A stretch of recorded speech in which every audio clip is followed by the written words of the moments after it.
in 1885, Hindus went to court to reclaim the site, and all the parties concerned were in agreement about what had happened, namely that Muslims had destroyed the temple to make way for a mosque. Also the Muslims, also the British judge, but you see, the British didn't want to have any trouble. So they said, well, you see, okay, it's a pity, but as this happened 300 years ago, we can't reopen the case now. When the issue became contentious again in the 1980s, that would have been a possible position.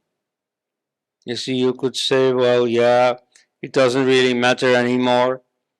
But you could take that argument in both directions. You could also say, okay, let's rebuild the temple. Let's not stick to that mosque. That mosque is not that important. That you could also, but anyway, that's not what they did. You see, suddenly it was decided that the Babri Masjid had become the Mecca of secularism, that it must be absolutely defended. Well, so that very reasonable outcome was not tried. And so the preceding centuries, before the 1980s, the question had been, can Hindus rebuild the temple at their site? So this British judge had said no, but you could just as well say yes. After all, it's a small affair compared to everything that an Indian government has to look after.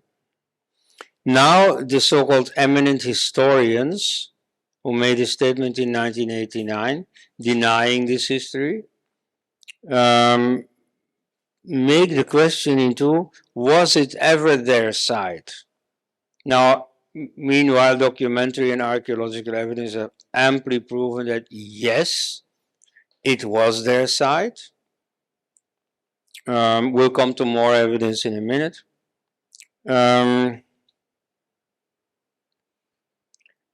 And so, because the secularists had made that the issue, whether there had been a temple there, suddenly they had no leg to stand on anymore, because yes, there had been a temple there. However, the media made sure that nobody heard this.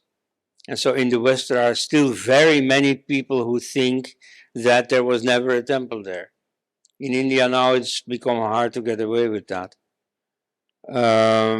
But so people who don't follow it, who don't know, they still think so. It's only the people who were there, including the eminent historians, who will now just look the other way. They don't like to be reminded of their defeat, but they're not going to actually repeat the position they took at the time. Now, the whole question of was it ever a Hindu site and so on, some people have made fun of this, saying, yeah, but you see, what are you talking about, this old history, let bygones be bygones. Well, I agree. You see, fact is that today it is a Hindu site. Hindus go on pilgrimage there. No Muslim ever goes on pilgrimage there.